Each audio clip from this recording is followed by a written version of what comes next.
அப்படின்னு சொல்லி பார்த்தீங்கன்னா நம்ம நல்லா பிரிச்சாச்சு. ஒரு செம்பு காலம், இன்னொரு இரும்பு காலம். ஸோ இதை வந்து நம்ம இங்கிலீஷ் வந்து சொல்ல அப்படின்னு பார்த்தீங்கன்னா சால்கோலித்திக் பீரியட்னு சொல்லுவோம்.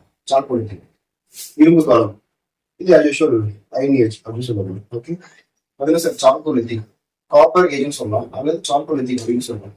எல்லாரும் காமனா சொல்றது காப்பர் ஏஜ் அப்படின்னு சொல்லுவோம். பட் நாம என்ன சொல்லுவோம், சால்கோ லித்திக் அப்படின்னு சொல்லுவோம். சால்கோ மீன்ஸ் என்னங்க, இது வந்து கிரீக் வேர்ட்.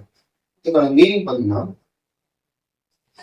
காப்பர் மீன்ஸ் செம்பு, தாமிரம், செப்பு, எல்லா மீனிங் ஒண்ணுதான். சரிங்களா? அதே மாதிரி உங்களுக்கு கொஸ்டின் கேட்டாங்க அப்படின்னா காப்பர் அப்படின்னு ஒண்ணுதான், செம்பு அப்படின்னா ஒண்ணுதான், சால்கோ அப்படின்னா ஒண்ணுதான், அல்லது இதுக்கு இன்னொரு பேர் இருக்கு, செம்புக்கு இன்னொரு பேரு தாமிரம். பார்த்து வச்சுக்கோங்க. சரிங்களா? கொஸ்டின் எப்படி கேட்டாலும் நீங்க மார்க் வாங்குற மாதிரி இருக்கும். உங்களுக்கு ஜாப் இருந்து கேட்டாலும் சரி, இல்லை ஹிஸ்டரி இருந்து கேட்டாலும் சரி, ஆன்சர் எல்லாமே ஒன்றும். தாமிரம் அப்படின்னா செம்பு அப்படின்னா காப்பர் அப்படின்னு கிரீக் வேர்ல சால்கோ அப்படின்னு. அதே மாதிரி லித்திக் மீன்ஸ் இது கிரீக் வேர்ல வந்து பாத்தீங்கன்னா இது ஒரு இரும்பு காலத்தை கற்காலத்தை குறிக்கக்கூடிய ஒரு சொல். சரிங்களா? கற்காலம். சரிங்களா? லித்தோஸ்பியர் அப்படின்னு சொல்லி ஒரு சப்ஜெக்ட், லித்தோஸ்பியர் பாறை கோளம் அப்படின்ற ஒரு படிப்பு. அப்ப லித்திக் அப்படிங்கிற வார்த்தை அனைத்து நம்ம எடுத்துக்கணும் அப்படின்னா சால்கோ லித்திக், செம்பும் மற்றும் கற்காலமும் சேர்ந்து ஒரு காலகட்டமும் சால்கோலித்திக் பீரியட். தென் இரும்பு காலம். இரும்பு காலம் அப்படின்றது பாத்தீங்கன்னா புலன்புல மக்கள் விவசாயத்திற்காக இரும்புகளை பயன்படுத்தி கலப்பைகள், மண்வெட்டிகள், கோடாரிகள், விவசாயம் சார்ந்த பொருட்கள் இரும்புகள் வந்து செய்ய ஆரம்பிச்சாங்க. அது இரும்பு காலம். ஓகே, இப்ப இதனுடைய ஏஜ், இதனுடைய பீரியட் வந்து பாத்தீங்கன்னா கிட்டத்தட்ட ஒரு 3500 to 1500 வருஷம். இது வந்து பொது ஆண்டுக்கு முன்னாடி. அப்ப இரும்பு காலத்தை நம்ம எந்த காலகட்டத்துல சேர்க்கலாம்? ஒரு 1500 to 600. இதுவும் பொது ஆண்டுக்கு முன்னாடி. ஓகே, அப்ப நமக்கு தெரிஞ்சிருச்சு செம்பு காலம் எத்தனை ஆண்டுகளுக்கு முற்பட்டது, இரும்பு காலம் எத்தனை ஆண்டுகளுக்கு முற்பட்டது அப்படின்னு சொல்லிட்டு. இப்ப செம்பு காலம் அப்படின்னு சொல்லிட்டாவே இதுல உங்களுக்கு ஃபர்ஸ்ட் கொஸ்டின் எப்படி ரைஸ் ஆகும் அப்படின்னு பாத்தீங்கன்னா, மனிதனால் கண்டறியப்பட்ட முதல் உலோகம். பாருங்க, மனிதனால் கண்டறியப்பட்ட முதல் உலோகம். இந்த கொஸ்டின் எந்த அளவுக்கு இம்பார்ட்டன்டா, உலோகம் அப்படின்னு எடுத்துக்கிட்டாலே இந்த கொஸ்டின் இக்னோர் பண்ணிடவே முடியாது. அந்த அளவுக்கு ரொம்ப மோஸ்ட் இம்பார்ட்டன்ட் அக்கார்டிங் டு இந்த காம்படிட்டிவ் எக்ஸாம்ஸ். ஓகே, இதெல்லாம் ஒரிஜினல் கொஸ்டின்ஸ், ஏற்கனவே கேட்கப்பட்ட ஒரிஜினல் கொஸ்டின்ஸ். இதை பார்த்துக்கோங்க. செம்பு காலத்தை பொறுத்த வரைக்கும் வந்து பாத்தீங்கன்னா இந்த காலகட்டம் வந்து நார்த் இந்தியாவில நியோலித்திக் பீரியடும் இந்த செம்பு காலமும் ஒன்னாதான் இருந்தது. சரிங்களா? வட இந்தியாவில் புதிய கற்காலமும் செம்பு காலமும் ரொம்ப சேமா தான் இருந்தது அப்படின்னு சொல்லலாம். ஓகே, அப்ப செம்பு காலம் என்பது வட இந்தியாவில் என்ன மாதிரி இருந்தது, புதிய கற்காலமும் இந்த செம்பு காலமும் சமம் அப்படின்னு சொன்னாங்க. ரொம்ப இம்பார்ட்டன்ட். ஓகே, செம்பு காலமும் வட இந்தியாவில் புதிய கற்காலமும் சமம். அது மட்டும் இல்லாம இந்த செம்பு காலத்துலதான் எந்த மாதிரி நாகரிகங்கள் தோன்றியது அப்படின்னு பாத்தீங்கன்னா ரொம்ப இம்பார்ட்டன்ட். ஹரப்பா சொல்லுவாங்க, ஹரப்பா நாகரிகம், ஹரப்பன் சிவிலைசேஷன். நீங்க படிப்பீங்கன்னா இண்டஸ் வேலி சிவிலைசேஷன், அதுல ஒண்ணுதான் மிகப்பெரிய நகரமான ஹரப்பா நாகரிகம் பத்தி நீங்க படிப்போம். அப்ப இந்த ஹரப்பா நாகரிகம் எந்த காலத்தோட தொடர்புடையது அப்படின்ற மாதிரி சிம்பிளா கொஸ்டின் மார்க் கொடுத்துருவாங்க. ரொம்ப சிம்பிள், ரொம்ப இம்பார்ட்டன்ட். செம்பு காலத்தை சார்ந்தது. ஆனா செம்பு காலம் எந்த நாகரிகத்தோட தொடர்புடையதுன்னு கேட்டோம்னா செம்பு காலமானது ஹரப்பா நாகரிகத்தோட தொடர்புடையது. சிம்பிள், ரொம்ப இம்பார்ட்டன்ட். பார்த்துக்கோங்க. சரிங்களா? அப்போ ஹரப்பா நாகரிகம் எந்த காலகட்டத்திலிருந்து எந்த காலகட்டம் வரை அப்படின்னு சொல்லி கூட கேட்கலாம். 3500 1500. இப்போ கிமு சொல்லுங்க. கிமு மீன்ஸ் பிஃபோர் கிறிஸ்ட். சரிங்களா? பாத்துக்கோங்க. வாட் இஸ் கிமு, அதாவது பொது ஆண்டுக்கு முன்பு, பொது ஆண்டுக்கு பின்பு அப்படின்ற மாதிரி ப்ரீவியஸ் வீடியோ போட்டிருக்கோம். ஓகே, தென் இந்த செம்பு காலத்தை பொறுத்த வரைக்கும் ஏன் சார் நம்ம செம்பு காலம் சொன்னோம்னா இந்த ஹரப்பன் பீரியட் வந்து மக்கள் டைரக்டா வந்து என்ன பண்ணிருக்காங்கன்னா காப்பர் அப்படி டைரக்டா எடுத்து அப்படி யூஸ் பண்ண ஆரம்பிச்சிட்டாங்க. பட் அது அவங்க பத்தல, நிறைய கருத்துக்கள் செய்ய ஆரம்பிக்கணும். அது செஞ்சு அதை பத்தல. அப்ப என்ன பண்ணாங்கன்னா நிறைய அலை மெட்டீரியல் வந்து அவங்களே உருவாக்க ஆரம்பிச்சாங்க. அலை மெட்டீரியல் ஒரு உலோக கலவை, ஒரு மெட்டலை இன்னொரு மெட்டலை சேர்த்து உருக்கி ஒரு புதிய வகை பண்புகளை கொண்டுள்ள ஒரு ஸ்பெஷல் கேரக்டரிஸ்டிக்ஸ் ஆஃப் மெட்டல் அவங்க கண்டுபிடிச்சாங்க. ஃபார் எக்ஸாம்பிள் செம்பை பயன்படுத்தி என்ன பண்றது, ஒரு வெண்கலம் தயாரிச்சாங்க, பித்தளை தயாரிச்சாங்க. சரிங்களா? பிராஸ், பிரான்ஸ் எல்லாம் தயாரிச்சாங்க. ஸோ அந்த செம்பு அப்படின்றது வந்து நிறைய அலை மெட்டீரியலுக்கும் ரொம்ப துருப்பிடிக்காத உலகத்துக்கும் நல்லா வளர்ச்சி கொடுக்கக்கூடிய ஒரு மெட்டல் ரொம்பவே யூஸ்ஃபுல்லா இருந்தது. ஸோ அந்த வகையில் பார்க்கும்போது செம்பு காலம் வெரி இம்பார்ட்டன்ட். பாத்தீங்கன்னா இப்ப செம்பு அப்படின்னு சொல்லி பார்க்கும்போது செம்பு வச்சு என்ன பண்ணிருக்காங்கன்னா வெள்ளியம். அப்ப செம்பும் வெள்ளியும் ஒன்னா சேர்ந்து என்ன சொல்லலாம், வெண்கலம் சொல்லலாமா? வெண்கலம். இதே செம்பு கூட நம்ம துத்தநாகத்தை சேர்க்கிறோம். துத்தநாகம் இது கூட சேர்த்து அப்படின்னா ஒரு பித்தளை கிடைச்சு. நிறைய பேர் நினைச்சிட்டு இருப்பாங்க சார் செம்பு, வெண்கலம், பித்தளை எல்லாம் ஒண்ணுதான் அப்படின்ற பார்க்கலாம். அப்பயே சொல்லி மாதிரி தான் இருக்கும். பட் கேரக்டரிஸ்டிக்ஸ் வைஸ் சேஞ்ச் ஆகும். ஓகே, செம்பு தான் நமக்கு வந்து டைரக்டா கிடைக்கக்கூடிய ஒரு ரா மெட்டீரியல். சரிங்களா? அதெல்லாம் முன்னாடி சொல்லிட்டேன். மனிதன் கண்டறிவது முதல் உலகம், first discovered metal by humans அப்படின்னு சொல்லிட்டு. அப்போ செம்பு அப்படிங்கிறது ரொம்ப ரொம்ப ஆரஞ்சு கலர்ல இருக்கும். அதோட சம்திங் வேற ஒரு அனதர் மெட்டல் சேர்க்கும் போது ஒரு புதிய வகை பண்பு கொண்ட ஒரு மற்றொரு உலகம் கிடைக்கிறது. வெண்கலம் பார்த்துக்கிட்டீங்களா? பதக்கத்துல பார்த்துருக்கீங்க, வெண்கலம் பார்த்து பண்ணியிருப்பாங்க. கோயில்கள்ல மணிகள் மாட்ட பிடிக்கும். சரிங்களா? கோயில்ல டெம்பிள் பெல் இருக்கு இல்லையா? அது பெரும்பாலும் எந்த மெட்டலை கொண்டு செய்யப்படுதுன்னா செம்பு மற்றும் வெள்ளி மண்ணு கலந்துட்டோம் அப்படின்னா கிடைக்கிறது வெண்கலம். அப்போ கோயில் மணிகள் எல்லாம் என்ன மெட்டல்? வெண்கலம் அப்படின்னு சொல்லுவோம். சரிங்களா? ஓகே. அப்போ செம்பு கூட நம்ம சிங்க் துத்தநாகத்தை சேர்ந்தோம் அப்படின்னா கிடைக்கக்கூடியது பித்தளை. பித்தளை பாத்திரங்கள், பித்தளை குடம், நிறைய வகை பொருட்கள் நீங்க பார்த்துருக்கோம். வீட்டு சாமான்கள் பார்த்துருக்கோம், கிச்சன் பொருட்கள் நீங்க. ஓகே, அப்ப இதை வச்சு என்ன பண்ணிட்டு இருந்தாங்க மக்கள்? மேக்சிமம் செம்பை பயன்படுத்தி நிறைய ஆபரணங்கள், தங்கத்தை கூட சேர்க்கிறது, இந்த மாதிரி நிறைய கண்டுபிடிச்சாங்க. அப்போ இந்த காலம் தான் செம்பு காலம் அப்படின்னு சொல்றோம். இது மட்டுமா?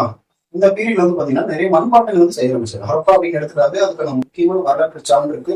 எடுத்துக்காட்டு முத்திரிடப்பட்ட செங்கற்கள் சொல்லி படிச்சிருக்கோம். அதுக்கு அடுத்தபடியா என்ன சொல்றது, சுட்ட மண்பானைகள் நிறைய நீங்க பார்க்க முடியும். சின்ன சின்ன பானைகள் இருந்து தண்ணீர் குடிக்கக்கூடிய சிறு சிறு பானைகள் இருந்து மனிதனை வந்து அடக்கம் செய்யப்பட்ட முதுமக்கள் தாளைகள் வரைக்கும் நீங்க அந்த பானைகள் வந்து நிறைய படிச்சிருக்கோம். அப்படி பார்க்கும்போது நிறைய மண்பாண்டங்கள் வந்து அவங்க செஞ்சாங்க.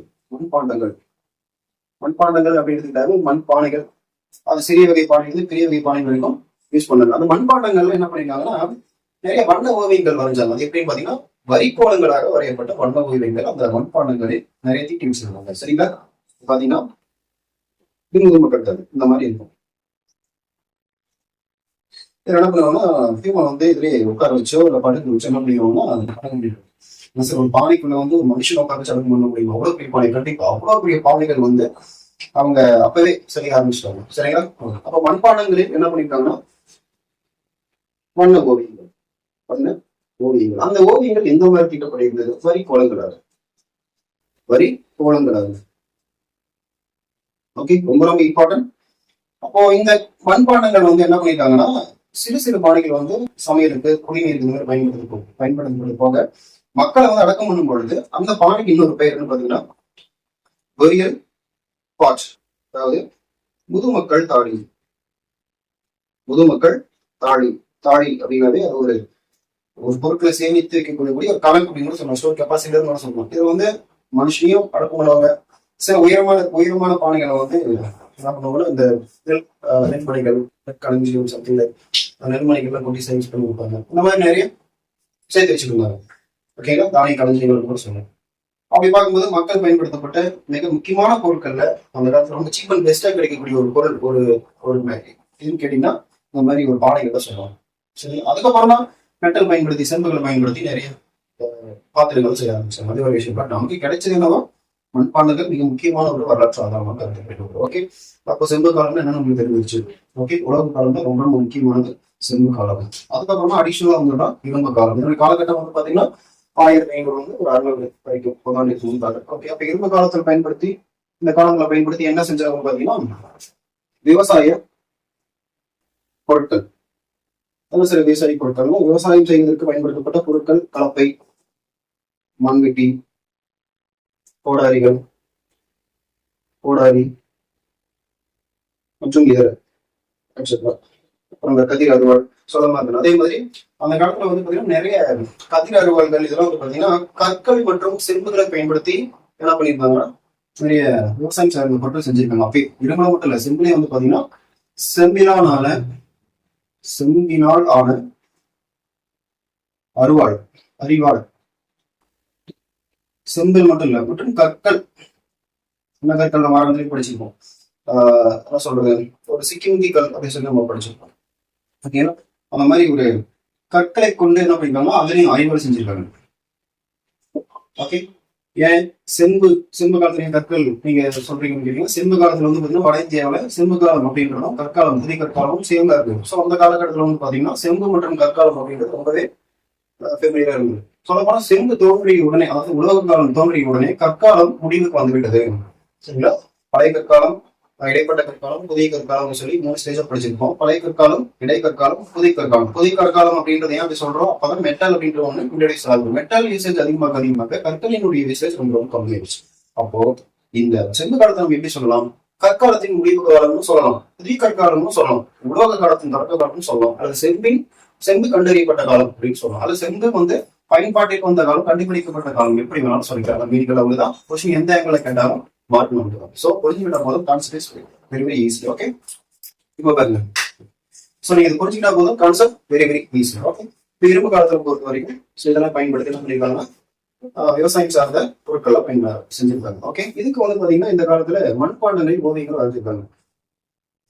மண்பாண்டங்களில் ஓவியங்கள் இந்த பீரியடும் வரைஞ்சிருக்காங்க. தென் வேற என்ன பண்ணிருக்காங்க அப்படின்னு பாத்தீங்கன்னா, இப்போ செம்பு காலம் என்பது ஹரப்பா நாகரிகத்தோட தொடர்புடையது. அப்போ இரும்பு காலம் என்பது எந்த காலத்தோடு தொடர்புடையது கேட்டாங்கன்னா வேத காலத்தோடு தொடர்புடையது. வேத காலம் படிச்சிருக்கீங்க. வேத காலத்தோடைய காலம் எந்த காலம்? இரும்பு காலம். வேதங்கள் 4 வகைப்படும் அப்படின்னு சொல்லி தமிழ் மொழியும் படிச்சிருப்பீங்க, ஹிஸ்டரியும் படிச்சிருப்பீங்க. சரிங்களா? ரிக், யஜுர், சாம, அதர்வன அப்படின்னு சொல்லி படிச்சிருப்பீங்க. ரிக் வேதம் அப்படின்றது வந்து பாத்தீங்கன்னா துதிப்பாடல்களை பற்றியது. யஜுர் அப்படின்றது யாகம் பற்றியது. சாம வேதம் அப்படின்றது இசையை பற்றியது. அதர்வன என்பது எதிரிகளுக்கு வைக்கக்கூடிய தீய விளைவுகள் பற்றியது. ஒரு பேட் வைப்ரேஷன்ஸ், இந்த பெயிண்டிங் சம்திங் லைக் சொல்லுவாங்க. அந்த மாதிரி இந்த மாதிரி வேத காலம் என்பது எந்த காலத்துடன் தொடர்புடையன்னு சொல்லி கட்டாயம் கொஸ்டின் கேட்பாங்க. தாராளமும் சொல்லலாம் இரும்பு காலத்தோடு தொடர்புடையது. அது இரும்பு காலம் எந்த காலத்தையும் தொடர்புடையது கேட்டாங்கன்னா வேத காலம் தொடர்புடையது. வேத காலம் எந்த காலத்துக்கு சேர்ந்தது கேட்டாங்கன்னா கிமு அல்லது பொது ஆண்டிற்கு முன்பாக 1500 முதல் 600 ஆண்டுகளுக்கு உட்பட்டது அப்படின்னு சொல்லலாம். அப்ப வேதம் எத்தனை வகைப்படும்? ரிக், யஜுர், சாம, அதர்வன. ரொம்ப ரொம்ப இம்பார்ட்டன்ட். சரிங்களா? சின்ன ஒரு டாபிக் தான், ஆனா கொஸ்டின் எல்லாமே இங்க இருந்து தான் அப்படியே பல்கா இருப்பாங்க. ஓகே, ஸோ ஒன்லைனரா அப்படி கேட்டுன்னு போயிடலாம். இல்லை பல்கா அப்படியே உங்களுக்கு மேட்ச் ஃபாலோவிங் அல்லது ஸ்டேட்மெண்ட் வைஸ் எப்படிலாம் கொஸ்டின் வரும், direct question, back question, previous question, old question எல்லாமே எப்படி கேட்டாலும் உங்களுக்கு புரிஞ்சுக்கிட்டீங்க அப்படின்னா கான்செப்ட் வெரி வெரி ஈஸி. சொல்லலாம், நல்லா பார்த்துப்பாங்க. ஓகேங்களா? பார்த்தீங்கன்னா இரும்பை பயன்படுத்தி இரும்பு மற்றும் குரோமியம் 2 சேர்த்துனாங்க அப்படின்னா கிடைச்சது சில்வர். ஓகே, அதே மாதிரி இரும்பு கூட மாங்கனீஸை சேர்த்துனாங்க அப்படின்னா நல்ல ஒரு தூய்மையான எஃகு கிடைச்சிருக்கு. பாருங்க, அப்பவே இரும்பு பயன்படுத்தி மற்ற ஒரு உலோகத்தை சேர்த்து சில்வர் கண்டுபிடிச்சிருக்காங்க, ஒரு எஃகு கண்டுபிடிச்சிருக்காங்க. எவ்வளவு பெரிய இம்பார்ட்டன்டான ஒரு கண்டுபிடிப்பு இதெல்லாம். இப்பதான் நம்ம வந்துட்டு டாடா ஸ்டீல் யூஸ் பண்றோம். அந்த ஸ்டீல், இந்த ஸ்டீல், JSW எல்லா உருக்கு தொழில்நுட்பம் அப்படின்னு சொல்லி நிறைய விளம்பரங்கள் நம்ம பார்க்குறோம். கிட்டத்தட்ட ஒரு 1500 வருஷத்துக்கு முன்னாடியே, சரிங்களா, கிமு 1500 வருஷம் அப்பவே வந்து பாத்தீங்கன்னா இரும்பு பயன்படுத்தி குரோமியம் வச்சு நம்ம என்ன பண்ணியிருக்கோம், சில்வர் கண்டுபிடிச்சிருக்கோம், எஃகு கண்டுபிடிச்சிருக்கோம். மிகப்பெரிய ஒரு வரலாறு இதெல்லாம்.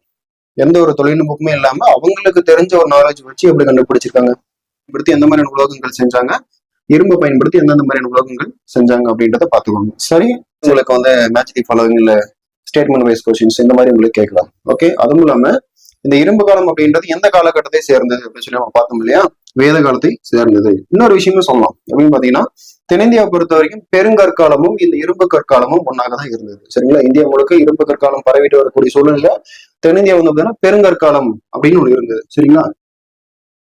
பெருங்கற்காலம் இது நம்ம இங்கிலீஷ்ல என்ன சொல்லலாம், மெகாலித்திக் ஏஜ்னு சொல்லுவோம். Megalithic period or age. மெகாலித்திக் அப்படின்றது பாத்தீங்கன்னா பெருங்கற்காலம் அப்படின்றது ஏன் அப்படி சொல்றோம், பெரிய பெரிய கற்களை பயன்படுத்தி சிறிய கற்களை அப்படியே விட்டுட்டோம். ஃபார் எக்ஸாம்பிள், சிறிய கற்களை பயன்படுத்தி வேட்டையாடினாங்க, நிறைய மிருகங்களை குத்தி கிழிச்சாங்கன்னு சொல்லி நம்ம ப்ரீவியஸ் வீடியோல பார்த்திருப்போம். அதுக்கப்புறமா உலோகங்கள் வர வர வர சின்ன சின்ன கற்களுடைய பயன்பாடுகள் குறைஞ்சிருச்சு. அப்புறம் உலோகங்களை பயன்படுத்தி அம்புகள் செய்யறது, கோடாரி செய்யறது, மண்வெட்டி செய்யறது, இந்த மாதிரி உலோகத்தினுடைய பயன்பாடுகள் வர வர சிறிய கற்காலம் சிறு சிறு கற்களுடைய பயன்பாடுகள் குறைய ஆரம்பிச்சிருச்சு. சிறிய கற்களுடைய பயன்பாடுகள் குறைய ஆரம்பிச்சோடனே பெரிய கற்களுடைய பயன்பாடுகள் அதிகமாகிடுச்சு. பெரிய கற்கள் எந்த அளவுக்கு சார் பெருசாங்களா, ஒரு பியூரியல், ஒரு சமாதிகள் கட்டக்கூடிய அளவுக்கு, இந்த போர் வீரர்கள் இருந்தா அவங்களுடைய சமாதிக்கு மேல ஒரு நினைவுச்சின்னம் நட்டு வைப்பது, சமாதிகளுக்கான நினைவுச்சின்னங்களுக்கான கற்களை நட்டு வைப்பது, இந்த மாதிரி நிறைய பெருங்கற்களை யூஸ் பண்ண ஆரம்பிச்சாங்க. அப்ப பெருங்கற்கள்ல நிறைய வெரைட்டி இருக்கு. அதை பத்தி நம்ம அடுத்த வீடியோல பார்ப்போம். ஃபார் எக்ஸாம்பிள், பெருங்கற்கள் அப்படின்றது வந்து பாத்தீங்கன்னா இறந்த போர் வீரனுக்கு ஒரு மாதிரியான கற்கள், இறந்த ஒரு தலைவனுக்காக ஒரு கற்கள், இந்த மாதிரி ஒரு நினைவு சின்னத்துக்கு ஒரு கற்கள், ஒரு அரசனோ ஒரு போர் வீரனோ ஊருக்குள்ள வரக்கூடிய ஒரு எனிமியை அட்டாக் பண்ற மாதிரியோ, ஒரு மிருகங்கள் வந்து மக்களை வந்து அட்டாக் பண்ணும்போது மக்களை வந்து மிருகங்களிலிருந்து காப்பாற்றுவது போன்ற ஒரு சிலை வடிவச்சு வச்சிருப்பாங்க. ஸோ அந்த மாதிரி விஷயங்கள்லாம் வந்து பாத்தீங்கன்னா நிறைய கற்கள் இருக்கு. ஃபார் எக்ஸாம்பிள், வட்டக்கல், தொப்பிக்கல், வீரக்கல், நடுக்கல், இந்த மாதிரி நிறைய வெரைட்டிஸ் ஆஃப் மெகாலித்திக் ஸ்டோன்ஸ் நம்ம தமிழ்நாட்டுக்குள்ள பார்க்கலாம்.